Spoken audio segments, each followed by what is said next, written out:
Hi, everybody. It's Diane at the National Low Income Housing Coalition. Thanks for joining the United for Homes endorser webinar. I think we'll give it maybe just one more minute because we still have people joining, and then we'll get started.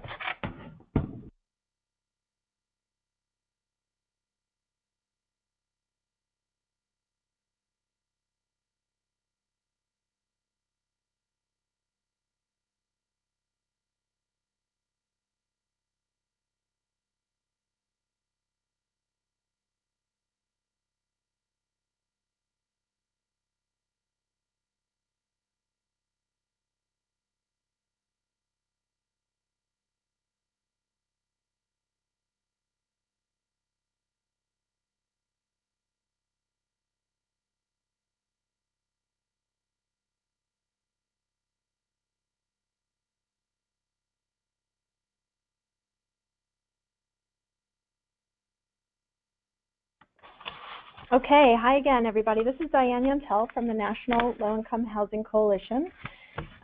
Welcome to the first United for Homes endorser call in 2017. We're excited to get started, to get back to work, and we're so glad you're all able to join us today. I think 2017 in many years is going to be a very consequential year, and we certainly have a lot of work to do and a lot of work ahead. So it's really an exciting time for the United for Homes campaign. Our goals are within reach. I think, this is really our moment to achieve what United for Homes first set out to do several years ago, to rebalance federal housing policy and to ensure a significant investment in rental housing solutions that serve the lowest income people in programs like the National Housing Trust Fund. So today we're going to talk a bit about the campaign. I'll give an overview. We'll talk about the need, the solution, the opportunities that are in front of us, both immediate opportunities and long-term opportunities. We'll talk about some new messaging and tools that we've created for our advocacy work. And we'll talk about immediate next steps, what you can do to take action. And then we'll be sure to leave some time for some questions. So I have on the call, on the webinar with me today, Andrew Arend, who's our Vice President of Research, Renee Willis, Vice President for Communications and Field, and Joey Lindstrom, Manager of Field Organizing. And in the room, we have just about the entire NLIHC staff. That's how excited and committed we are to this campaign. So we'll start a little bit about the overview. And of course, this webinar today is for endorsers of United for Homes. So many of you are very familiar with the campaign and with our goals. But we have taken the last few months to kind of rethink the strategy, what our most successful strategy can be. And with that strategy in mind, we've refreshed some of our key messages. So we'll walk through some of that today when we talk about the campaign. So United for Homes is a national effort to rebalance federal housing policy by making modest changes to the mortgage interest deduction, to provide tax relief to more low and moderate income homeowners, and invest the significant savings into programs that ensure the lowest income people in the United States, including those who are homeless, can have decent, affordable homes. So this has always been the core of the United for Homes message, but you'll notice a few things about how we've kind of shifted and amplified some parts of the message. So you'll see the part about how United for Homes, the changes that we're proposing to the MID will provide tax relief to more low and moderate income homeowners.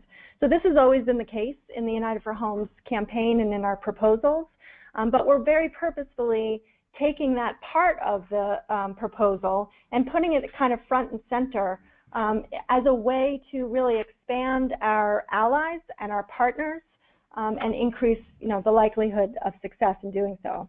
Also, we talk here about putting the savings into programs that ensure that the lowest income people have decent, safe, and affordable homes. This has also always been part of the campaign. Previously, we really highlighted the National Housing Trust Fund as the key solution. We will continue to highlight it as a key solution and also recognize some of the other programs that would get to the same end goal of ensuring that the lowest income people are housed affordably. So including programs like rental assistance programs, like the Section 8 voucher program, or potentially a renter's tax credit that's deeply targeted. Again, I think this is to expand both our coalition and our chances of success. So we're starting 2017 in a very strong position. We have over 2,300 organizations and elected officials that have endorsed. We have endorsers in every congressional district. So we have this incredibly strong foundation from which we can build even more of a network that's prepared to mobilize as needed.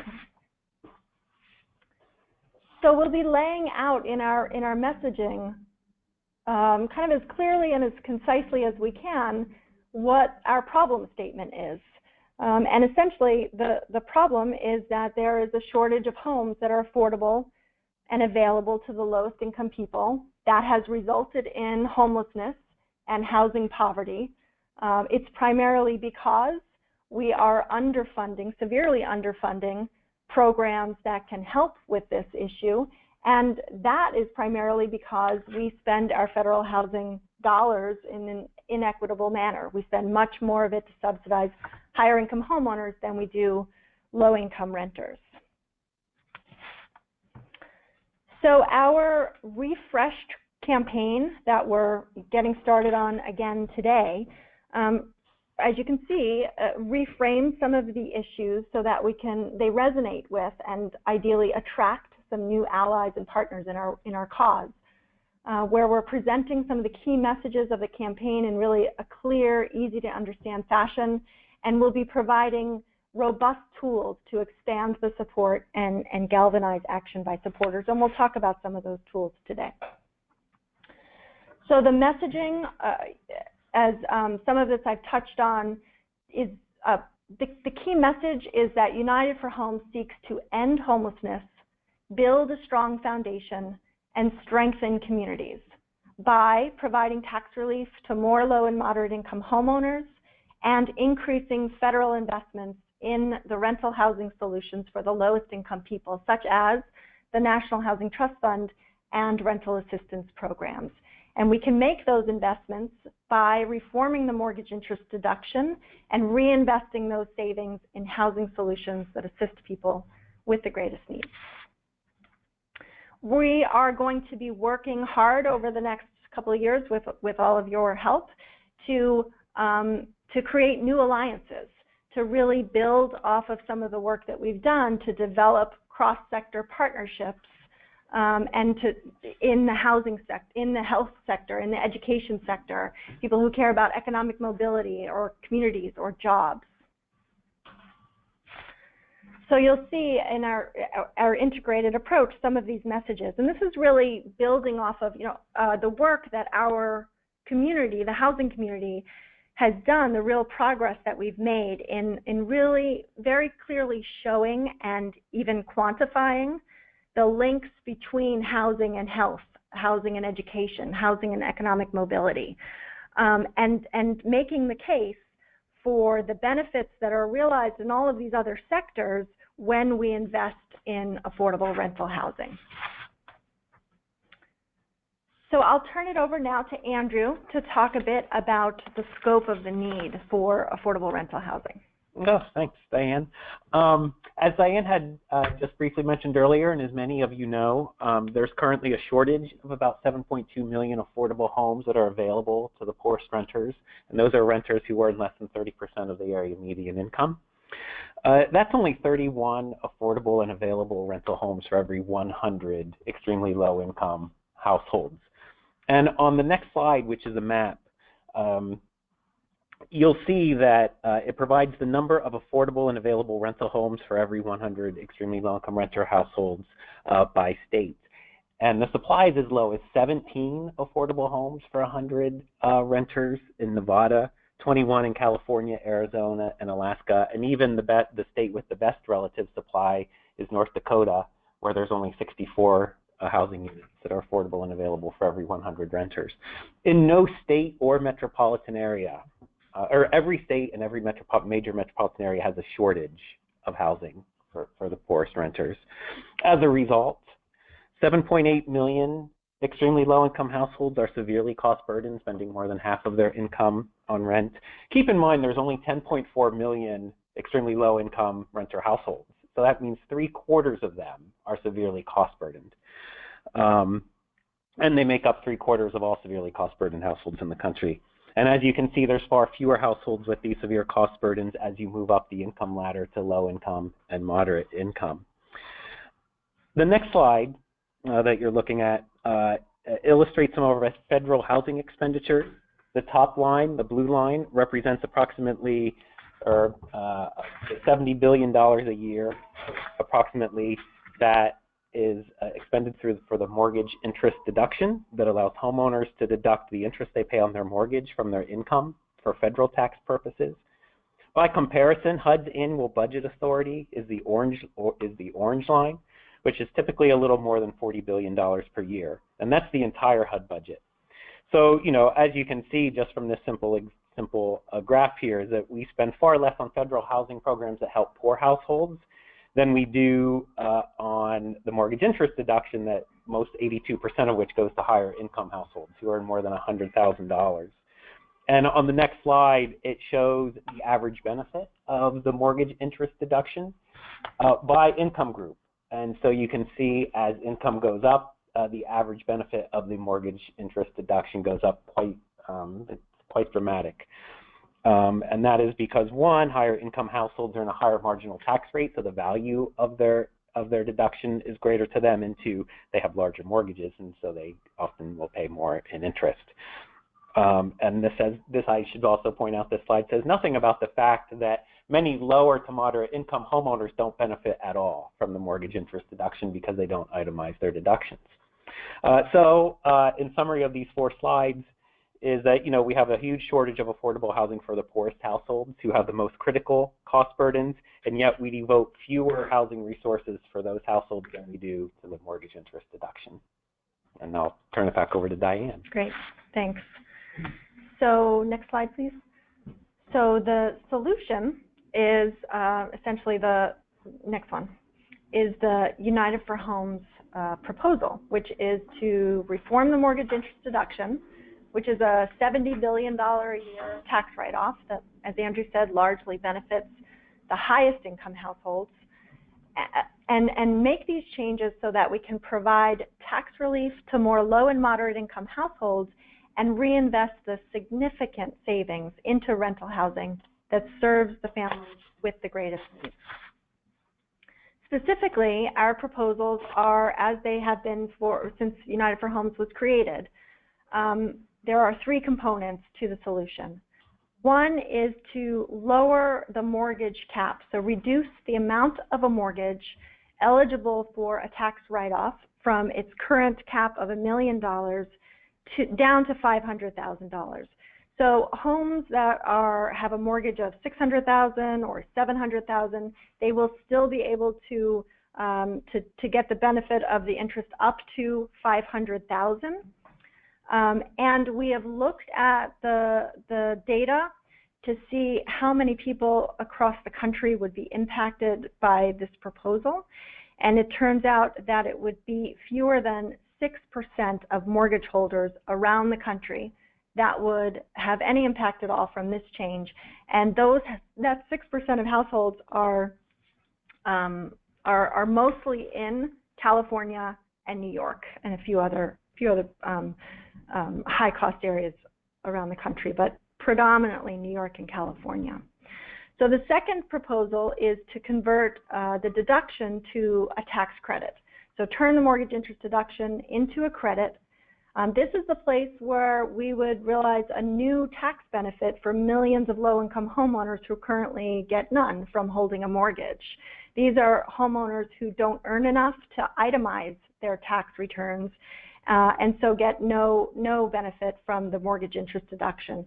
Changing it from a deduction to a tax credit would mean 15 million more low and moderate income homeowners get a tax break. And then finally, we would take the savings and put it into rental housing programs. So these two changes alone would generate $241 billion in savings over 10 years. And we propose that those dollars be reinvested into the housing programs that serve the lowest income people. So the opportunities. If there's one message that you take from this webinar, I hope it's this, and that is that tax reform is happening and reforms to the mortgage interest deduction are on the table. And this creates for us a tremendous opportunity to realize the goals of the United for Homes campaign. So for years, for many years, any idea of reforming the mortgage interest deduction was considered a third rail, and it was just untouchable. That has changed pretty significantly in recent years. We've seen a number of bipartisan proposals that have been put forward around tax reform that have proposed changes to the mortgage interest deduction. And thanks to the work of everybody on this call and the United for Homes campaign and others, the conversation has shifted. And today we are seeing that evidenced by Speaker Paul Ryan and his A Better Way tax reform proposal that very clearly opens a window to the possibility of mortgage interest deduction reform. We've seen the likely incoming new Treasury Secretary, Mnuchin, one of his first kind of press avails, he said, "Oh yeah, we're probably going to lower that cap from $1 million down."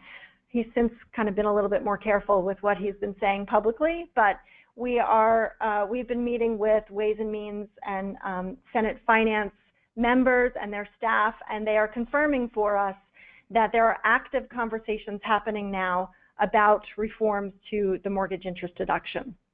So that's great news. That's a huge opportunity. We still have our work cut out for us, and there remains a huge hill to climb, and that is to make sure that we retain any of the savings from changes to the mortgage interest deduction, whether changes made to it directly or indirectly through an increase to the standard deduction, and we make sure that some or all of that money stays within affordable housing programs. The much more likely possibility, if we don't do this work, and certainly the intentions of people like Speaker Paul Ryan and others who have talked about these changes to MID, are to use the savings and pay for lowered corporate tax rates or an increased standard deduction or lowered deficit. So the real work that we have to do is to make strongly the case that these dollars that are used for housing stay within housing and are more deeply targeted for those with the greatest need. So I think it's also a tremendous opportunity, kind of just the fact that MID is being considered and that our biggest obstacle is keeping it within housing programs. It's an opportunity for us to reach out to all of those groups, whether they're housing groups or others, who have been, who are either don't want to see changes to the mortgage interest deduction, or who just haven't wanted to get involved in that fight of whether or not we should reform MID, to say, we don't necessarily have to debate that. What we can do now is all agree that if and when changes to the MID are made, that we're united in our message that those dollars have to stay within affordable housing programs. So to that end, Representative Keith Ellison from Minnesota, who is a longtime champion of the a longtime friend to the United for Homes campaign, a longtime champion for affordable housing generally, and reforming the MID for these purposes specifically, is releasing today a Dear Colleague letter. And that's where a Dear Colleague letter is kind of a DC term for when a congressperson asks their colleagues, other representatives, to join them in making an ask. And in this case, he is asking the other representatives in the House to join him in a letter ensuring that the savings from any changes to the tax benefits are redirected to rental housing programs for low-income families. So we have on the call today Carol Wayman, who is also a longtime champion of affordable housing generally, and this proposal specifically, both before she was in Congressman Ellison's office and certainly has been leading the cause within Congressman Keith Ellison's office. So Carol, I'm just going to turn it over to you to see if you want to say a few words about your boss's efforts and about the Dear Colleague letter.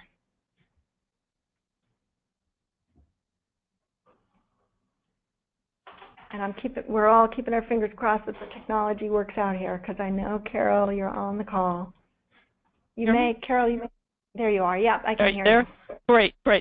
Thank you, Diane, and thanks everybody for what a great turnout and your real commitment to affordable rental housing. Keith, my remarks are on my behalf, and I don't represent what the congressman has to say, but I will say that Congressman Ellison is a huge fan of your work and really extensive organizing and education that this coalition, the United for Homes campaign, has done over the last, I guess, almost 5 years now. Keith, Mr. Ellison has introduced more than half a dozen bills on expanding the supply of affordable rental housing and better meeting the housing needs. People know he has this Common Sense Housing Investment Act, which takes a lot of these recommendations from the campaign into a bill. Last year it was HR 1662, and he plans to introduce it next month. Very much along the same lines with expansion to support rental assistance programs. So appreciate everybody's commitment there. The first time he introduced this bill, we had 15 co-sponsors. Last Congress, we only had 6. So that's an opportunity for more education and getting a nice list of co-sponsors when we reintroduce. And then, as Diane mentioned today, we did send out a Dear Colleague to every member of the House, asking them to sign a letter supporting taking any changes that come from the mortgage interest deduction, changes in terms of expanded revenue, and making sure that it's dedicated wholly to expanding the supply of affordable rental housing. The letter is led by Congressman Ellison and also Congresswoman Gwen Moore from Milwaukee, Wisconsin. And so far we've added Mr. Jeffries. All right. Hakeem Jeffries. So we're off and running. And that's great. That's all I've got to say. So thanks, everybody. And we're going to ideally close the letter on January 27th. Great. Thanks, Carol. Thanks so much for taking the time to join our call today. We're really excited about this letter, and we're gonna work with all of our endorsers to try to increase the number of people signing on to support your boss's work. So thanks so much. And to that end, folks on the call, you'll be hearing more in a bit from Joey, and then we'll be following up with some information through email about what you can do to support Keith Ellison's efforts. So I will turn it over now to Renee to talk about some of the amazing new tools that she and her team have been creating for the campaign. Hi, thank you, Diane. Hi, everyone, and thanks for being on this call. We're really excited about the relaunch of the United for Homes campaign. And now that you've heard about the problem, the solution, the opportunities, we really are excited to share with you some tools that we've developed to help spread the United for Homes message. As Diane mentioned earlier, we have been working on reframing or framing our proposal in a way that resonates with and attracts new allies. We have also worked to provide new tools that can be used in the field to increase support for the campaign and to galvanize action by supporters. So as far as tools, we're working on videos. We're working on a series of videos that will visually explain and educate to the general community and policymakers on the need of affordable housing, policy reform, and how appropriate reform will impact millions of lives for the better. So the first video that we've created will really just will show what federal housing policy looks like today, and will incorporate different viewpoints that lead back to the need for reform. And then the second video that we're working on, it's an animated video that explains the nationwide shortage of affordable housing and how the campaign proposal will help to end homelessness in America. We're also working on a media kit that we will send to you in the coming weeks. And it's a media kit that will help you to amplify, to spread and to amplify the United for Homes message. in your state and community. We'll have a media training on February the 8th at 2 p.m. You'll receive additional information about this webinar, but it will be the opportunity. We'll walk you through the media kit, and we'll share with you some sample tweets and things that you can do in social media as well as traditional media. We've also been working on our collateral and retooling, revamping, and updating all the United for Homes collateral. So, for instance, we'll have fact sheets, a new sign-on form, state-specific fact sheets that will showcase the impact of our proposal in your state. And we're also working on an advocacy tool that will include a script. So when you're meeting with your members of Congress or calling your members of Congress, you'll have some information in which to refer. And also, too, one of the last tools that we're working on a new website, which we will be launching in early February. And the website will really it has a lot of resources. So it will have a blog, a news section, a lot of information in terms of social media, curated wall, and some additional information for you as well. So what we would like to do is to preview this website with you today. And I'll just walk you through the home page for the website. All right, so what you see on the screen now, we have the United for Homes, the information, and you will have 3 take action buttons there. We're really excited about this because we want to make it as easy as possible for folks to take part in the campaign, and to be able to connect with their members of Congress as easily as possible.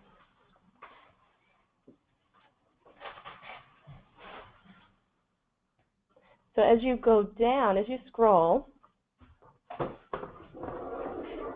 if we can get this technology to work here. Okay, so as you scroll, you will come to what the United for Homes campaign is about, and you'll see the problem statement as well. So we have some icons here. So if you scroll over these icons, this information here will change to let you know what the problem is and what the shortage, in this case, what the shortage of affordable housing is. This will be where we'll have the videos that I talked about. We'll showcase our videos, and again, we are working on a series of videos. Again, getting to our solution that Diane talked about a little bit earlier.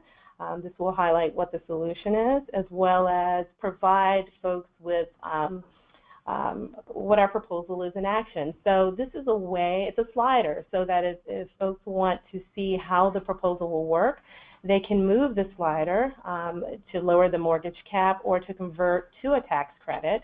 And all the information on the right-hand side will change. So you'll see what the impact will be over 10 years. And one of the things that I love about this too is that you'll be able to share the results immediately in your networks via social media, via Twitter and Facebook.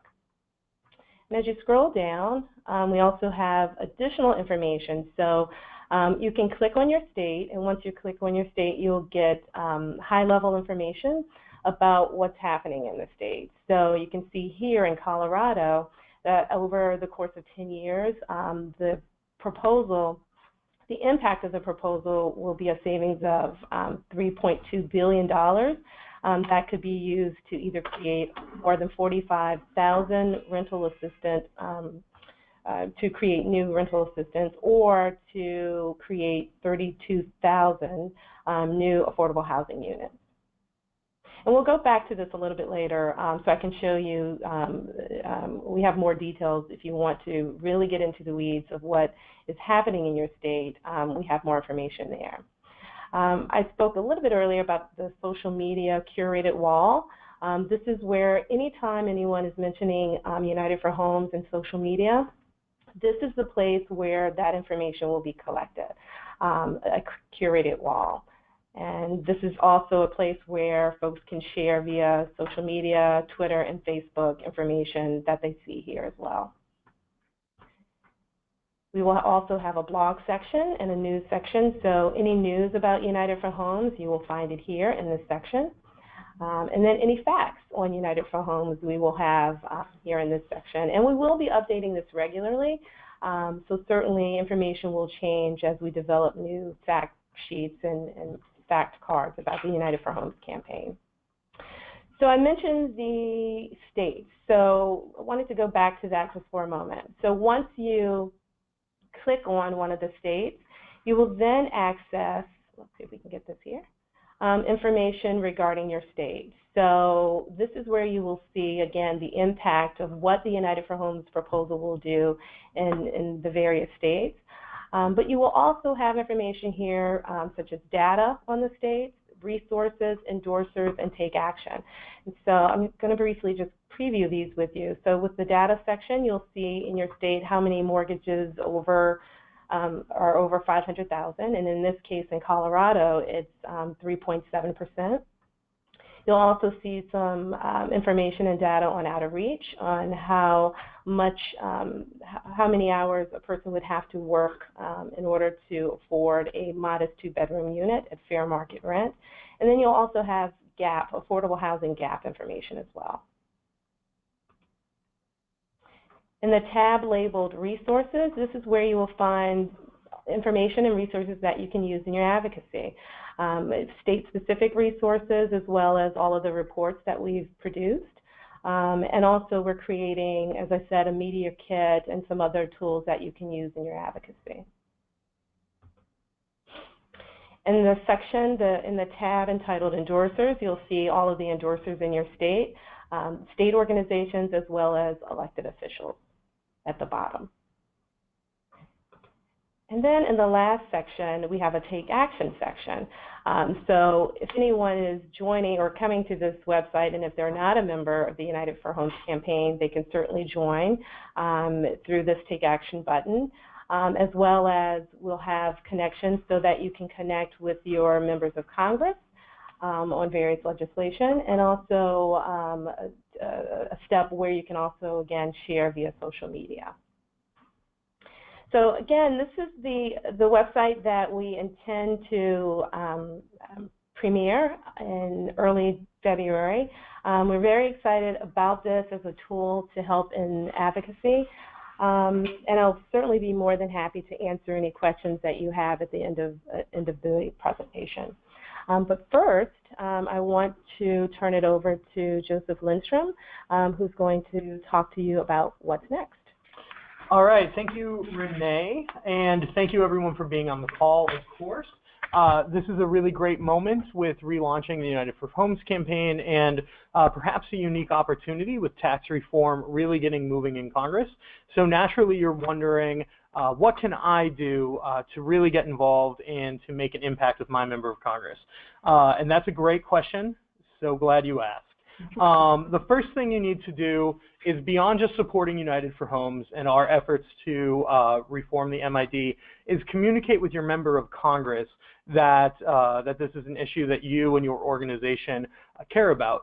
We do everything we can, of course, on Capitol Hill, but please do not assume that once you've endorsed the campaign, NLIHC and other national groups will carry the message, because I promise that members of Congress prefer hearing from you, the constituents, more so than us here in DC. I can also promise you that the National Association of Realtors and other real estate interests and lobbies have been mobilizing their members to prevent any meaningful MID reform from taking place.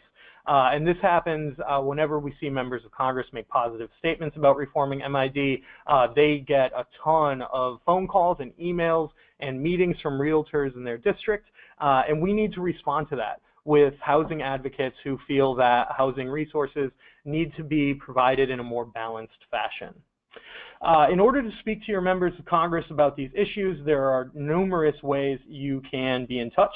We will be sending out a call to action related to Representative Ellison's Dear Colleague letter that Carol Wayman was speaking about earlier on the webinar.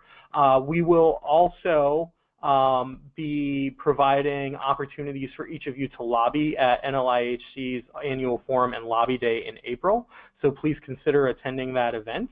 And also know that you have opportunities to communicate with your members of Congress publicly through blogs, newsletters, social media, and letters to the editor, all of which we have examples that we can provide for you. The actual ask in Congress right now in the House is focused on Representative Ellison's Dear Colleague letter. We'd like to see as many representatives as possible signing on to that letter, and as Diane mentioned earlier, this right now is a bit of a simpler ask, and perhaps the most important ask as well, which is if MID reform happens, we need to keep the funding in housing programs, specifically those that benefit people with the greatest needs. It doesn't necessarily, this letter, urge reforming the MID, but says the money from any possible reform needs to be kept in housing. This is a really important argument that we need to reinforce, and we can do that by getting lots of representatives on this initial letter. We do expect that at some point in this legislative session, we will have a bill in the House from one of our champions, perhaps Representative Ellison or another former supporter of the Common Sense Housing Investment Act. And what bill we see introduced in the House will largely be similar to what you've seen in the previous two Congresses, with perhaps some changes. When that occurs, we will make sure to be in touch with all of you through another call to action and another set of talking points that you can use to be in touch with your member of Congress. Remember that building support for this idea matters well beyond any particular bill passing, because when we have, whether it's through a Dear Colleague letter or co-sponsors to a piece of legislation, what we can present is momentum building around an idea. Very often when change happens legislatively, it's not because a bill passes, but that a larger package passes and it includes within it several other smaller ideas and smaller pieces of legislation. Indeed, this happened with the original National Housing Trust Fund bill, which never passed on its own, but rather passed when the Housing and Economic Recovery Act of 2008 moved through Congress, and they folded in what at that time was a popular idea. What we need to do with MID reform is make it this popular idea so that as tax reform more broadly moves forward in Congress, this is included as an essential element. Additional ways for you to take action is to spread the word about the campaign and to recruit others to be involved. Use social media, use your newsletters, use your blogs to share United for Homes information in your network. You can do that with today's call to action on Representative Ellison's Dear Colleague letter. You can do that when we release the new website in the beginning of February, but make sure that those advocates who are in your network are hearing about the campaign and knowing that they too can take action. For any of these materials, we will provide samples, and we do have other organizations who have done similar efforts. So if you want to put something in your print newsletter or publish an article on your blog, or if you'd like some sample tweets, all you need to do is get in touch with us here at NLIHC, and we can provide those samples for you so that promoting United for Homes isn't a labor-intensive effort on your part. Do also continue to ask your state and local government officials to endorse the United for Homes campaign. Very often, elected officials carry a lot of clout in meetings with higher up elected officials. We do have, I believe it's 7 cities throughout the country that have passed resolutions in support of United for Homes, ranging from Seattle to Cleveland to Minneapolis to Milwaukee and various others. And we would like to see more and more mayors, more and more state and local legislators signing on to the campaign. Additionally, the new website will provide for the first time opportunities for individuals to add their names as supporters of the United for Homes campaign. Up until now, it's really just been organizations and elected officials in local governments. This will now, I think, give a lot of people opportunities as individuals to plug into the campaign, receive the updates, participate in the monthly calls. But we still encourage you to get as many organizational endorsements out of your community as possible. In order to be effective in recruiting others, please know and use the field team here at NLIHC. There are 3 of us organizers who can really help be the liaisons for you in making any of this material as effective as possible and making it as easy for you to use as possible. The final thing you can do as we move forward is really just stay informed. attend monthly United for Homes endorser meetings, which will be updates that we expect will be coming somewhat rapidly as Congress continues its new session. And we will be doing these the second Tuesday of each month. For example, the next one being February 8th at 2 p.m. Eastern Time. As Diane mentioned earlier, tax reform looks like it's happening and it looks like it's moving, and we should have a lot of fresh information on these calls. But we hope that these calls will not be just a one-way sort of conduit of information where we provide updates. We're also going to be interested in what you're hearing from the field as you were talking to your stakeholders in your community about being involved in the campaign, and as you're talking to your members of Congress and hearing their questions and concerns about supporting these ideas in Congress. That's all I have. I think I'll turn it over to Diane to finish it out. Sure, thanks, Joey. Well, actually, now we do want to hear from you. So we've got some time to hear your questions or your comments about anything you've heard today or anything that's on your mind related to the United for Homes campaign. Yeah, thanks, Diane. This is James Salcedo, one of the organizers on the field team. So, folks, if you want to type any questions that you've got into the question box in the webinar platform, we'll go ahead and get to those in the last few minutes of the hour that we've got today. We have one question so far. Ann Gass is commenting on a question of affordability. And sort of, so her question is, so is the Unite for Homes campaign advocating that the new affordable rental housing developed using these funds, the funds that we gained through the tax reform that we advocate for, do we advocate that those homes or those funds be, the homes created with those funds be permanently affordable? Oh, yeah, so that's a great question, Ann. Thank you. We tend in our messaging to focus most on the programs that we think could be funded with the dollars saved through MID reform. And so we highlight the National Housing Trust Fund program and other programs that are deeply targeted that would serve the lowest income people. So maybe rental assistance programs like the Section 8 voucher program, or potentially a renter's tax credit, which doesn't exist yet, but there will be some efforts to create one, and there's an additional opportunity to achieve that through tax reform.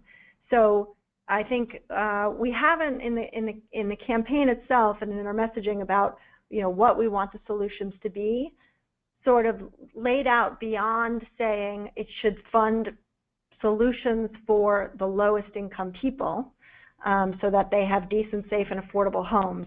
We haven't focused on specifics to say the homes should be permanently affordable, long-term affordable, or different types of funding that could go into those. But the programs that we are highlighting are ones through the National Housing Trust Fund where there certainly is long-term affordability, and on the rental assistance side where that wouldn't quite apply in the same way. Great, thank you. Great, thank you, Diane. I'm going to let you. Okay. One question from Sarah. Why do you think that more experts are calling for MID reform? What's changed? Yeah, that's a good question, Sarah. I think that for a long time, there have been many experts who have said that the mortgage interest deduction doesn't make sense as a policy or as something that we should be funding with federal dollars. Economists have said that for decades and continue to. So I think part of what happened that made the support for the mortgage interest deduction so strong for so long is this kind of mythology that was built up around the mortgage interest deduction. This mythology that was really pretty successful, that was put forward to say that mortgage interest deduction increases home ownership, or and it ties into the whole kind of home ownership is like mom and apple pie, and it's an American value that we should support, and MID is the way that we get there. And that's another place where I think most economists agree that mythology is just that. It's myths. It's not actually true that the mortgage interest deduction doesn't actually incentivize home ownership, that it doesn't certainly help lower income people who want to become homeowners to do that. It's an extremely regressive use of tax dollars, kind of an on and on. So I think those arguments have been there for a long time, but the industry groups like the home builders and the realtors have really pushed that mythology hard as a way to keep anybody from even considering changes to the mortgage interest deduction. And then I think we started seeing maybe like 10 years ago where there have been bipartisan efforts to start talking about comprehensively reforming the tax code for the first time since 1986. And I think as those conversations have progressed, the mortgage interest deduction always pops up because it's one of the most expensive tax expenditures in the tax code, and because it's hard to kind of defend it. It's a good use of tax dollars, such an expensive tax break, when you start to break down those myths around it. So I think it's been kind of a convergence of expert opinions that have been around for a long time and this desire to reform the tax code that it keeps popping up as something that has to be dealt with in some way. Great, thanks so much, Diane. We have quite a few questions. We're going to try to get to all of them. One from Bob Palmer. Is there a possible alliance to be made with realtors and others who are concerned about the MID being totally eliminated? Yeah, I think there is, Bob, exactly. And I think the fact that, so one of the ways, I think there's a concern that MID may be eliminated. I think there's an even more kind of immediate and maybe more likely concern that those groups have that the MID becomes not needed if the standard deduction is increased to the extent that at least the House Ways and Means Committee is considering. And then it just sort of becomes moot. And that one has been a harder argument, I think, for the realtors and the home builders to be able to defend the mortgage interest deduction, because increasing the standard deduction means more money in people's pockets to decide how they want to use those extra dollars, maybe to buy a home, maybe for other purposes. So I think in that, especially with that being a very real threat, I think this opportunity to unite around a message of let's make sure that housing dollars stay within housing programs is really possible and necessary. Because I think all of those groups don't want to see dollars used for housing used for other purposes, especially all of us agree, including certainly home builders and realtors, that there's an affordable housing crisis that needs solutions. So I do think it's a real opportunity, this moment right now, and the fact that the changes to the MID that are being considered are really a very real threat to those groups, that we could potentially find common ground in fighting to keep those dollars in housing programs. Great, thank you. So we've got another question from Chip Halbach. Can you say a little bit more about the level of credit home buyers would receive? So for instance, the percentage, the base in terms of interest paid, and then any other considerations, particularly if there's any change from the previous United for Homes proposal. Sure, the changes, so, and I should say it's a great question. Thanks, Chip, and thanks for being on. The changes to United for Homes have really just been around the messaging and kind of expanding the tent and expanding the number of allies. The solutions that we put forward are essentially the same, especially they are exactly the same on reforms to the mortgage interest deduction. And I will say that those changes, we've always put them out as what we think are the most possible, the most beneficial changes. They're the ones that we've really studied what would be the impact, both across the country for number of homeowners impacted positively or negatively, how much money would be realized. But we've also said that we're not necessarily married to these changes alone. There's other ways to get to the same solutions within when we start talking about reforming the mortgage interest deduction, especially when we talk about changing it from a deduction to a credit, as you're asking. So we put out there as a way to kind of measure the impacts, changing it from a deduction to a non-refundable capped credit up to 15% of interest. that's, you know, and I think we've seen in recent years, we've seen proposals like that put forward by members of Congress, by bipartisan sort of thinking group or bipartisan proposals. We've seen like the percentage maybe shifted. It could be up to 20%. It could be 10%. I think that's all. If we can get to a point where that's what we're actually debating, we'll be in a terrific place. Great. Another question from Sarah. Are you working with more conservative groups to push for MID reforms? And should we be reaching out to conservative-leaning organizations like some faith-based groups in our communities? Yeah, anything you can do on that. I'll turn to Joey in a second for his thoughts on local advocacy and organizing. But on the conservative groups, we've certainly been thinking about that. The video that Renee mentioned is going to feature Mark Calabria from the Cato Institute. He's somebody who's been a long-time advocate for reforms to, if not elimination, of the mortgage interest deduction. So we're definitely thinking about kind of the maybe strange bedfellows kind of alliances that we can create, whether with Cato Institute, with the American Enterprise Institute, a number of very conservative groups that have been strong proponents of changes to the mortgage interest deduction in the past. Joe, you want to say something about? Yeah, sure. I mean, I think that would be great and meaningful outreach. And I think a lot of the time, our best success with conservative groups will be local conservatives who see that their communities or their states don't have the resources necessary to solve the affordable housing problem and want to see a federal solution. I think also we'll find a lot of success with groups that have a bit of a libertarian mindset, similar to the Cato Institute, because what they'll see is that this is a heavy federal subsidy to specifically the MID, to a group of people that generally doesn't require a subsidy.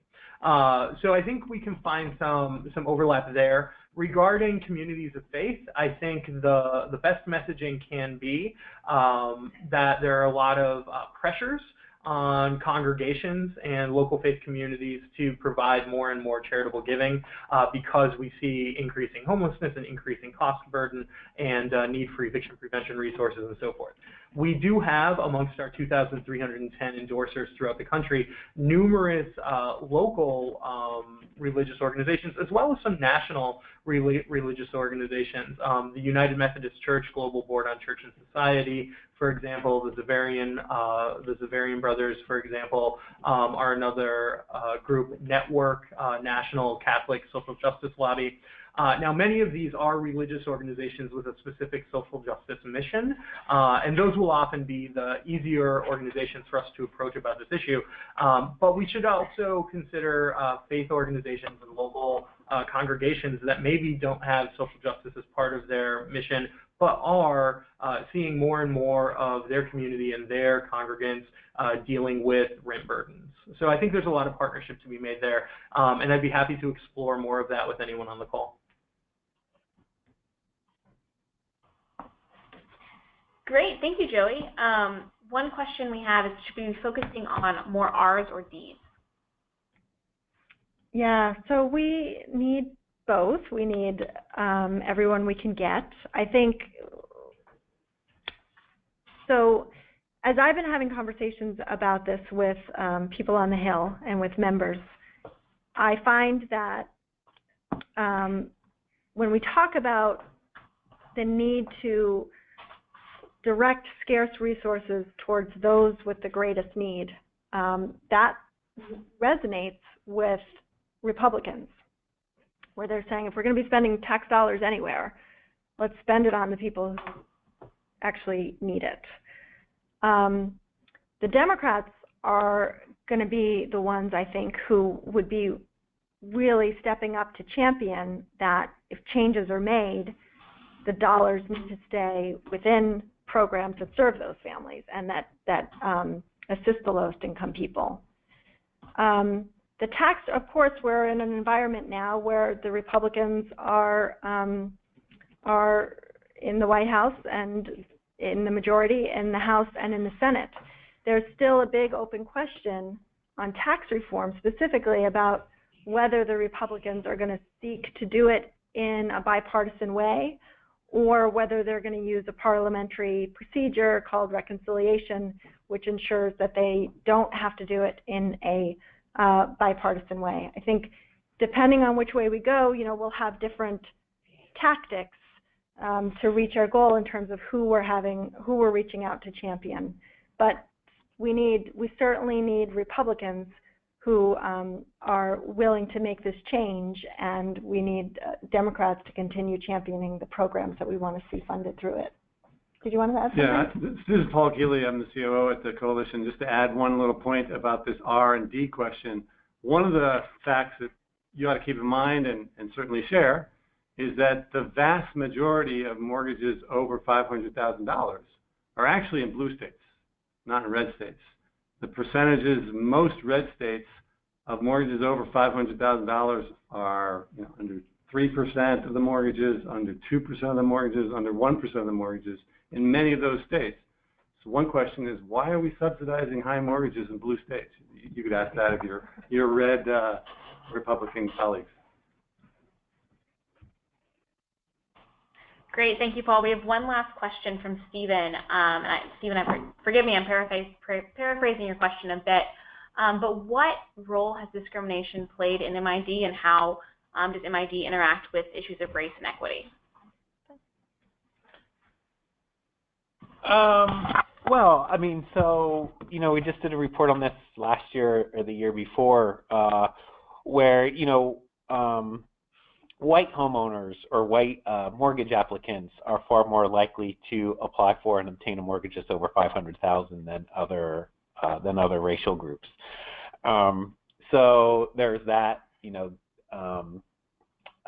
If you look at home ownership rates as well as income and the size of homes being bought, white homeowners benefit much more.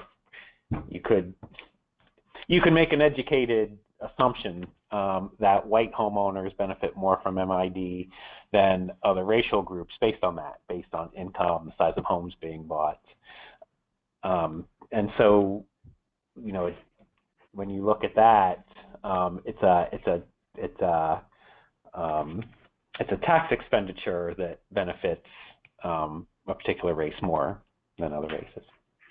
Where the tax credit, where the tax credit, where you have more lower to moderate income households that would benefit from the tax credit, that makes it more fair than the interest deduction. Yeah. Yeah, I'd say that the mortgage introduction increases inequality, both economic and racial. That's it. Okay. Did you have? Those are one question. Great. Wow, look at that. It's 2:59, right on time, and we got through all the questions. Thanks again, everybody, so much for joining us for this and for sticking with us for this long throughout the United for Homes campaign.